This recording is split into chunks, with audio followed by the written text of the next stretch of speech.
parole aux institutionnels, partenaires de l'économie sociale et solidaire.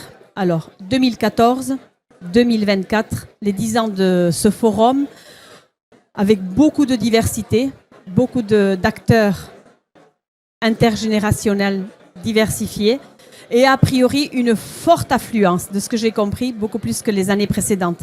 Alors, je commence avec vous, Maëlle Copé.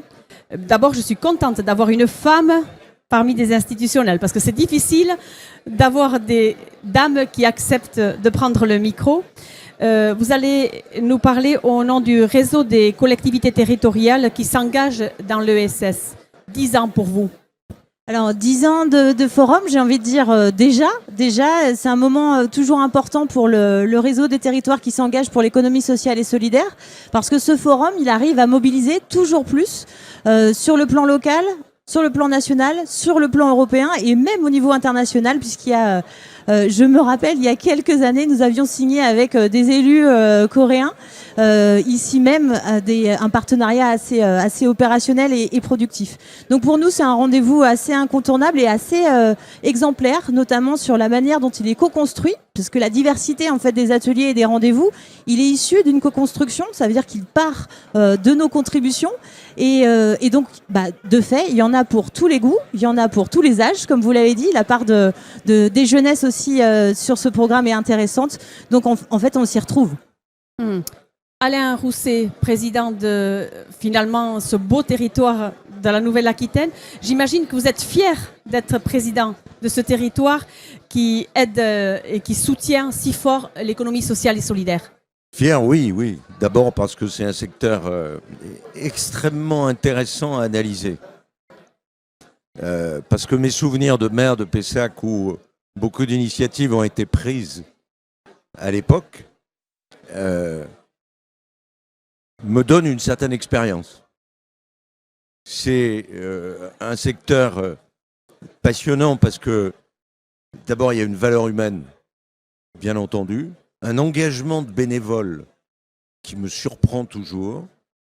J'ai été baigné dans cet environnement de bénévoles, souvent à la retraite, mais en même temps qui avaient consacré leur vie, même chefs d'entreprise, à créer des associations intermédiaires.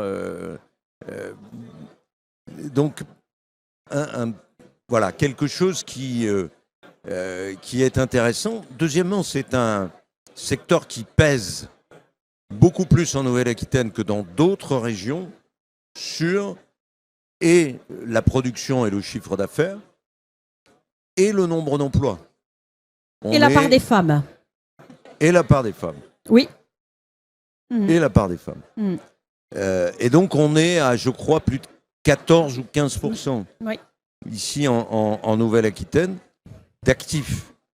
Ce qui est significatif. Alors, bien entendu, on est à Niort, il y a les mutuelles, c'est pas tout à fait la même chose qu'une coopérative de production, qu'une entreprise intermédiaire, voilà. Mais quelque part, il y a une forme de solidarité qui se joue entre le grand frère et l'épicerie solidaire qui va se créer dans tel ou tel centre-bourg. Ensuite, il y a un troisième point qui est un point plus technologique, plus industriel, c'est que l'ESS défriche un certain nombre de métiers nouveaux. L'ESS l'avait fait sur le retraitement d'un certain nombre de produits qu'on jetait. Aujourd'hui, ça s'appelle la lutte contre le gaspillage. Oui. Hier, on se passait un meuble ou un vêtement de génération en génération. Aujourd'hui, on est dans la recyclerie qui crée des emplois en CDI, qui développe, je pense à une recyclerie dans les Landes, qui développe des CDI et un village d'artisans pour réparer, remettre sur le marché.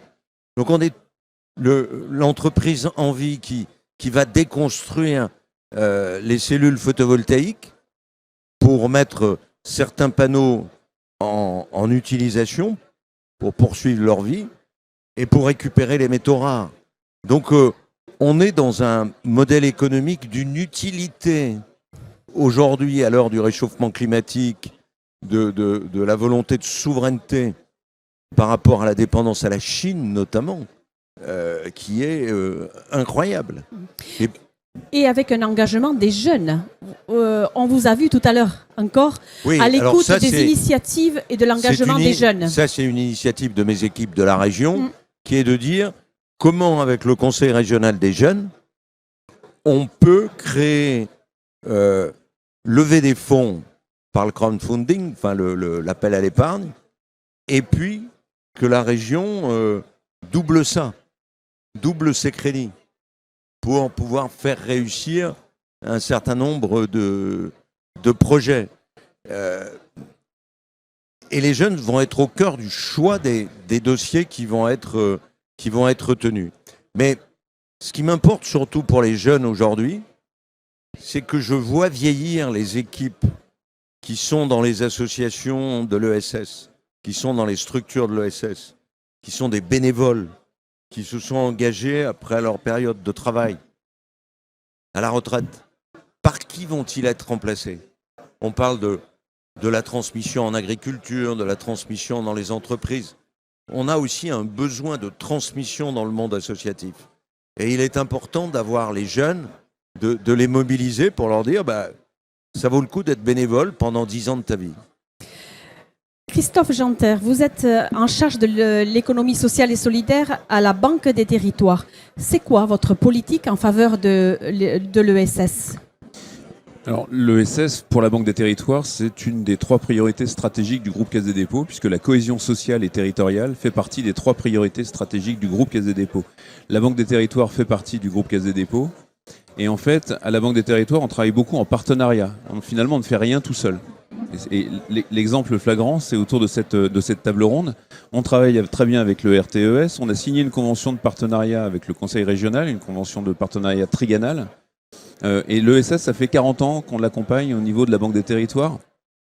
On l'accompagne sur de l'accompagnement amont, c'est-à-dire sur une phase préalable à l'investissement. Ensuite, on investit. Et puis aujourd'hui, on investit dans l'ESS, mais un peu plus globalement que ça, dans toutes les entreprises qui vont de l'ESS, mais qui vont générer beaucoup d'impact social. Et on va chercher à valoriser cet impact. Il y a d'ailleurs une initiative qu'on est en train de monter avec le Conseil régional autour d'un fonds régional de l'ESS dédié à la Nouvelle-Aquitaine pour justement financer tous ces projets de l'ESS et de l'impact social. Donc on est vraiment ravis de soutenir cette 10e édition évidemment du Forum national de l'ESS. Et pour rebondir sur ce que disait le président Rousset, moi je suis tout à fait d'accord avec le sens du réemploi aujourd'hui. Vous évoquiez les recycleries. Il y a de plus en plus d'exemples dans l'ESS. On a investi dans une entreprise qui s'appelle Vesto, qui reconditionne du matériel de restauration. Et puis, vous citiez également le réseau Envie, dans l'entreprise Envie Autonomie, qui recycle des aides techniques et qui les reconditionne pour les mettre sur le marché à des prix solidaires pour les seniors et les personnes en situation de handicap. Donc, c'est vraiment pour citer un seul exemple, mais cet exemple du réemploi, il est en train de se déployer massivement sur tous les territoires. On voit bien que l'ESS investit tous les champs. Voilà. Et peut-être une question, c'est la question de l'aménagement des territoires. Hier soir, dans la plénière proposée sur ce forum de l'ESS, le sujet de l'aménagement du territoire est venu sur la table. J'en ai entendu parler aujourd'hui aussi à plusieurs reprises. Quel est le rôle de l'ESS dans les enjeux d'accompagnement, Maëlle Copé, au moment où on parle, où on se projette à zéro artificialisation, qu'on est sur ces questions de PLUI? Oui, alors effectivement, c'est un sujet au RTES qui n'est pas nouveau. Les activités de l'économie sociale et solidaire montent en puissance. Les collectivités en partenariat, elles ont à faire face à la raréfaction du foncier. Alors quand on est dans une métropole, par exemple comme Nantes, on est plutôt sur des objets de spéculation immobilière qui contraignent en fait les acteurs de l'ESS dans leur développement. Et puis quand on est dans une zone plus rurale, on a des difficultés aussi de revitalisation sur ces sujets-là. Le RTES et ressources, et une formidable ressource sur ces sujets. Donc nous, on a des publications, attention, c'est l'instant promo, des publications qui viennent aider à la fois les élus, mais les agents territoriaux pour trouver des solutions qui existent déjà sur divers territoires, autour des foncières solidaires, autour de l'accès aux fonciers agricoles, et des trucs qui marchent, et souvent depuis longtemps. Donc le RTS, on est vraiment là aussi pour proposer de la mise en réseau, mais pas seulement, de la mise en action et de l'échange en prospective avec l'ensemble des collectivités engagées. Alors, Alain Rousset vient de rajouter région sur votre document. Pourquoi avec Non, mais parce que la région, les régions sont très impliquées Bien sûr. De par leurs compétences économiques et de par leurs compétences d'aménagement du territoire.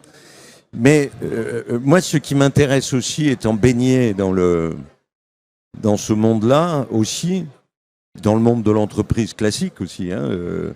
J'étais hier avec le club des entreprises de taille intermédiaire qui ont fait le succès de la réindustrialisation allemande et que j'ai créé il y a une dizaine d'années ici en Nouvelle-Aquitaine.